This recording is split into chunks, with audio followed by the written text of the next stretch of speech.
Bonjour à tous et bienvenue sur la chaîne d'Annan Talk Goblin Noob. Aujourd'hui on se retrouve sur notre numéro 54, le fascicule 54 avec notre moment de règle. Et on débute par évidemment la charte d'unité de notre nouvelle unité, les sournifleurs. Alors les sournifleurs, ils ont des capacités assez simples, 5 de mouvement, 6 de sauvegarde, une bravoure à 4 et 2 blessures. Tirés par leurs squigrenifleurs, les sournifleurs récoltent les bonnets de louf et autres champignons magiques sur le champ de bataille. Ils découpent quiconque oserait les gêner et s'amusent à distribuer ces friandises fongiques aux grotts. Ils ont 2 armes de mêlée, donc pas d'armes de tir. Portée de 2 et de 1, bon ça peu importe. La faucille à champilouf, 3 attaques, 4+, 4+, moins 1 de perfo, 1 dégât. Les ratiches, 2 attaques, 4+, 4+, et 1 dégât. Les squigrenifleurs sont des compagnons. Donc attention, ils ne sont pas considérés comme des figurines uniques, on est bien d'accord. Ils ont pourtant plusieurs aptitudes. Alors, ces sournifleurs ont plusieurs aptitudes. La première, c'est complètement dingue. Ces grotts ont la réputation de goûter à l'occasion des champignons qui déterrent leurs squigrenifleurs. Et rapidement, ils deviennent insensibles à la douleur et à tout le reste. Ce qui fait qu'en fait, ils ont une protection de +5. Ça, c'est plutôt pas mal. Rappelons que la protection, ou la ward, c'est en fait, si vous ratez vos jets de sauvegarde, eh bien, vous pouvez retenter avec la protection. Donc là, on est sur une protection de 5+, alors qu'on est sur une sauvegarde de 6+. Ensuite, ils ont l'aptitude bonnet de louf. Ces champignons apparaissent donc quand la mauvaise lune arrive. Ils sont récoltés par les sournifleurs et ont un effet enivrant sur les grottes à proximité. Parfois, ils débusquent un champignon particulièrement puissant et c'est là que débute le véritable carnage. Donc, au début de votre phase de mouvement, on peut déclarer que cette unité cueille des bonnets de louf. Si on le fait, elle ne peut pas se déplacer à la phase de mouvement, mais elle peut faire un jet de cueillette en jetant un dé. Ce qu'on va faire, c'est qu'on va ajouter 1 au jet si cette unité est affectée par la lueur de la mauvaise lune, en plus du jet normal. Sur 1 ou 2, rien ne se produit. Et sur 3 et plus, on va pouvoir choisir une unité de Ville du Fiel Obscur, Ami, qui est entièrement à 12 pouces. Et l'unité choisie alors une protection de 5+, jusqu'au début de la prochaine phase de héros. Et si le jet de cueillette est de 6+, donc si on est au-delà du résultat du 3+, mais qu'on est sur un 6+, eh bien alors dans ce cas-là, on va ajouter 1 à la caractéristique d'attaque des armes de mêlée de l'unité choisie jusqu'au début de notre prochain tour. Et j'ai bien dit 2+.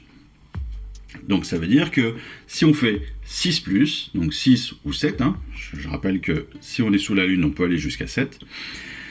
Si on fait 6 ou 7, non seulement on a une ward à 5 pour l'unité choisie, mais en plus, on ajoute 1 à la caractéristique d'attaque des armes de mêlée de l'unité choisie.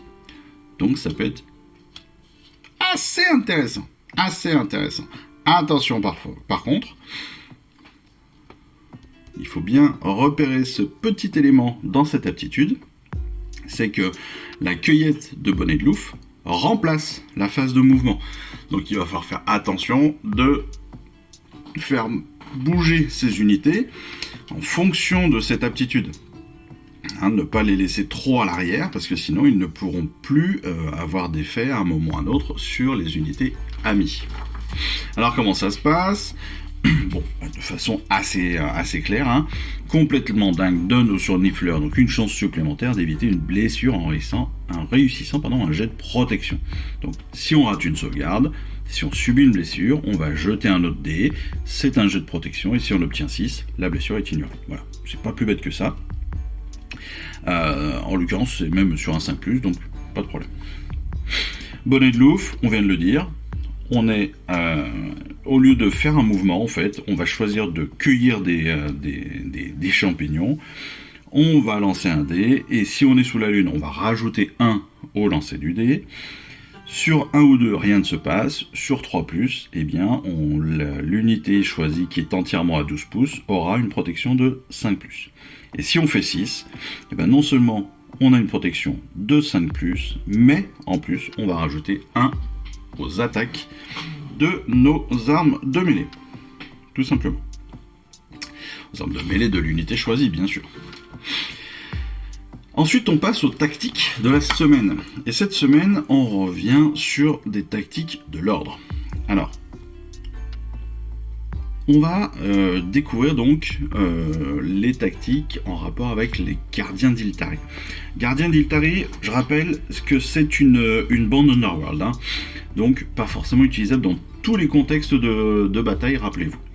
Iltari et ses gardiens donc, sont une bande de guerriers, d'élite, très polyvalents. Ces sylvanettes se déplacent aussi vite que le vent et leurs arcs, épées et astes infligent sans pitié la colère de la nature. Regardez-moi encore une fois cette illustration et la peinture, la qualité de peinture dans les photos. C'est fou, c'est complètement fou. Cet ogroïde là, il est... Enfin, je sais pas si c'est pas un ogroïde ça. Je sais pas comment il l'appelle, mais il est magnifique. Donc, les avantages de ces gardiens d'Iltari. Déjà, ils ont des dégâts élevés. Les gardiens d'Iltari, donc, ils peuvent infliger d'énormes dégâts en un seul tour. Ils peuvent renforcer leurs attaques avec des aptitudes supplémentaires, comme la vigueur et colère, et puis mémoire martiale. Ils sont aussi hyper polyvalents. Forcément, ils ont du tir, ils ont de la mêlée, ils ont de la magie. Bon, c'est hyper intéressant. Comme Iltari en plus est un sorcier, il peut tenter de dissiper des sorts ennemis. Enfin voilà, tout est prenable dans cette unité. Par contre, c'est une petite unité. Ils sont que 4. Et donc forcément, quand on est que 4 pour aller contester un objectif, ça peut être un peu juste face par exemple à une unité de tout petits archers où ils sont 20. Mais voilà, on n'est pas très puissant, mais sur le nombre, eh bien, c'est les archers qui vont aller contester l'objectif et qui vont aller prendre l'objectif. Donc c'est des choses sur lesquelles il va falloir réfléchir et jouer sur le long terme, entre guillemets, et voilà, prendre les bonnes décisions, les utiliser à bon escient comme d'habitude. Ensuite, l'esprit de Durtu, magnifique figurine s'il en est. Les esprits de Durtu sont des puissants sylviarques qui défendent leur forêt avec une juste colère. Ils tailladent leur adversaire avec leurs épées gardiennes et piétinent le sol pour ébranler même les plus courageux. Regardez-moi, encore une fois, cette illustration, elle est extraordinaire, franchement. Chaque fois, j'admire tout cela, mais ils savent vraiment y faire. Chez Warhammer, c'est magnifique. Donc, la première chose comme avantage de l'esprit de Durtu, c'est que c'est un monstre, c'est un behemoth, et donc c'est une unité de puissance, c'est une unité qui est hyper puissante sur un champ de bataille, avec des caractéristiques de blessures et de dégâts qui sont élevées. Ça va lui permettre à la fois de prendre beaucoup d'attaques adverses, mais aussi d'en infliger beaucoup. Ça veut dire qu'on va pouvoir le mettre en première ligne, ça veut dire qu'il va aussi très très vite intéresser notre adversaire, ça va presque l'inviter à venir se battre contre lui et potentiellement aller libérer d'autres espaces. Il a de bonnes aptitudes bien sûr, il a une fureur monstrueuse puissante, il peut emprunter les sentiers spirituels, donc voilà, il va pouvoir couvrir des grandes distances, il est hyper intéressant parce que voilà, dès qu'on va avoir des terrains bien répartis sur le champ de bataille, on va pouvoir s'en servir très facilement. Par contre, même s'il est très fort au début, il subit ce qu'on appelle un tableau de dégâts. C'est-à-dire que ses caractéristiques de bataille sont régies par un tableau de dégâts. Et plus il va s'affaiblir, et moins il va être fort. À l'inverse d'autres figurines qui, eux, plus ils sont blessés, plus ils deviennent résistants ou plus ils deviennent justement énervés parce qu'ils sont blessés. Lui, c'est l'inverse. Plus il va être blessé et moins il va être résistant et moins ses armes vont toucher. Donc, ça, c'est aussi un élément à prendre en compte. Mais techniquement, on nous dit c'est un vrai élément perturbateur parce qu'il est capable d'endurer énormément de choses avant d'avoir de vrais soucis. Enfin, pour finir cette semaine, le plan de bataille numéro 4 de la campagne Briscard qui s'appelle le Pactole. Donc en réponse au succès de l'ordre pour récupérer de l'Etherquartz, le boss qui tue Snaglak Fracasmur décida d'envoyer des troupes chercher son propre butin. Snaglak avait des visées sur quelque chose de bien précis, un trésor. Jour après jour, des bandes hagardes revinrent soit trempées et affamées après une recherche infructueuse, soit meurtries après des escarmouches avec les troupes de l'ordre rencontrées en chemin. Enfin, des cris de triomphe retentirent dans le camp de la destruction. Un groupe avait découvert un champ couvert de monticules, dont l'un s'était avéré contenir des bijoux et de l'or. Une escouade partit récupérer le reste du trésor et à son arrivée creusa directement dans le tertre le plus proche. Malheureusement, durant l'excavation, les Hobgrots déclenchèrent un piège magique qui explosa dans une gerbe de flammes. Sans se décourager, la troupe se dirigea vers le cairn suivant. En entendant la déflagration, un détachement de l'ordre à proximité convergea vers le site, soupçonnant la Horde verte d'avoir découvert les caches d'armes mortelles. Elles se précipitèrent pour examiner les monticules étranges et tombèrent nez à nez avec leurs ennemis. Logique. Alors comment ça se passe ? Toujours cette opposition ordre-destruction, les forces de l'ordre qui donc ont entendu l'explosion et qui vont venir voir ce qui se passe sur place et qui vont essayer de combattre la destruction. A l'inverse, la destruction, eux, ont cherché les trésors pour apaiser leur boss et puis maintenant ils se font repérer par l'ordre. Les listes d'armées, un peu comme d'habitude maintenant, ça fait plusieurs semaines qu'on est là-dessus. 2 options, 2 héros, 4 options, 2 troupes de chaque côté. Alors le plan de bataille, comment il se passe ? On l'a dit, les armées, on vient de voir comment on allait faire notre choix. Chacun va faire son choix de son côté. Le champ de bataille. Attention, on utilise les 3 tapis de bataille. Donc les 3 tapis sont posés les uns à côté des autres. Comme d'habitude. On a 2 grands territoires de déploiement. Donc les 2 grands côtés latéraux, chacun de son côté bien évidemment, et on va y placer 7 objectifs. C'est jusqu'à maintenant, je crois, le plus grand nombre d'objectifs qu'on ait eu sur un terrain. Et qu'est-ce que je dis 7 ? 9 objectifs, ce qui est encore plus grand. Ce qui est encore plus balèze. On va aussi rajouter 6 décors. Ces 6 décors, comme d'habitude, on va les passer chacun notre tour, toujours à 3 pouces, d'un objectif ou d'un autre élément de terrain. Le déploiement va se faire toujours au dé, celui qui gagne le tirage choisit qui se déploie en premier, il se déploie intégralement dans son terrain, puis au tour du suivant. Premier tour donc se fait sur un jet de priorité comme d'habitude, la durée c'est 5 rounds comme d'habitude, les points de victoire comme d'habitude, 1 point de victoire si vous avez un objectif, 2 points de victoire, un deuxième point si vous contrôlez 2 objectifs ou plus, là il y en a 9 quand même à aller chercher, et vous marquez 1 point de victoire supplémentaire si on contrôle plus d'objectifs que son adversaire. Donc là, les 2 premiers points, je dirais, sont presque cadeaux. Le troisième, il va commencer à être un peu plus tactique, parce que justement avec 9 objectifs possibles, le combat justement pour ces objectifs risque d'être assez fort. La règle spéciale de la semaine est la suivante. Secret enfoui.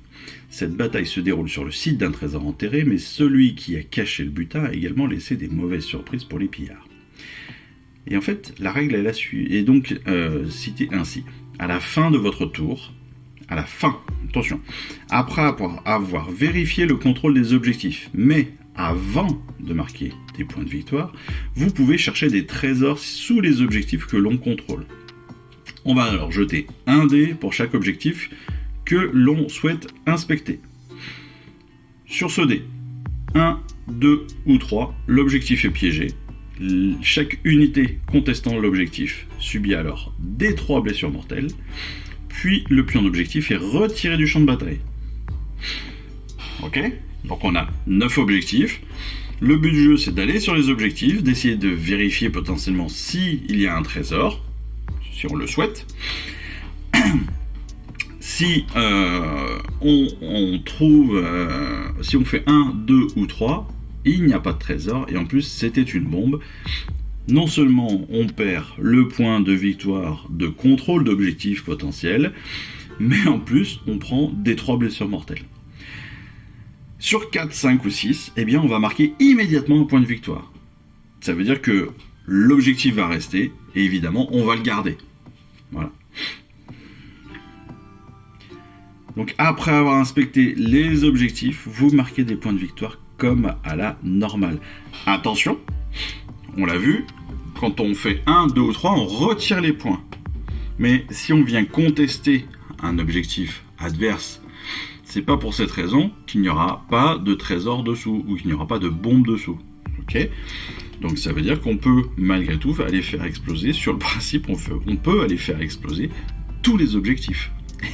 Et derrière, devoir se battre jusqu'à la mort, quoi. C'est un peu l'idée. En tout cas, c'est comme ça que je le vois. On prend la mobilisation générale avec Eve et Yann. Eve et Yann, donc nos représentants du studio Warhammer. Eve sur l'ordre qui choisit donc ses unités. Elle prend donc un Seigneur Impérator et la Chevaleresque Arcanum pour avoir un mélange de dégâts en mêlée et en magie. Elle va sélectionner aussi ses Praetors comme unité de mêlée lourde, hein, et puis aussi pour soutenir son Seigneur Impérator en toute première ligne, donc pour aller justement à la mêlée. Elle opte ensuite pour 2 unités de Vindictor, qui vont lui permettre d'être très polyvalentes, qui va lui permettre d'aller sur tous les objectifs et d'aller à la fois taper les autres et protéger ses objectifs. Et puis, comme elle prévoit des pertes du fait des différentes explosions de pièges, elle décide aussi de prendre des Sylves Revenants comme dernière unité, ce qui lui permet de recevoir aussi gratuitement les Fiels Revenants. Alors ça, c'est plutôt un très bon choix. Pourquoi ? Parce que, en fait, elle prévoit dès le départ qu'elle risque de tomber sur des pièges et donc perdre quelques unités. Le fait d'en obtenir gratuitement lui permet tout simplement de pouvoir, entre guillemets, contrebalancer ses potentielles pertes. C'est plutôt, en tout cas, moi je trouve, c'est plutôt hyper intelligent. Je rappelle quand même, parce que c'est vrai que j'en parle assez peu depuis le début, je rappelle qu'on a reçu des profils de bataille. C'est là, dans les profils de bataille de l'ordre et de la destruction pour la collection, dans les tableaux des profils de bataille, qu'on apprend qu'on peut utiliser, qu'on peut avoir des unités gratuites lorsqu'on en choisit d'autres. Hein, je vois ça entre autres pour les crabouilleurs, je vois ça aussi...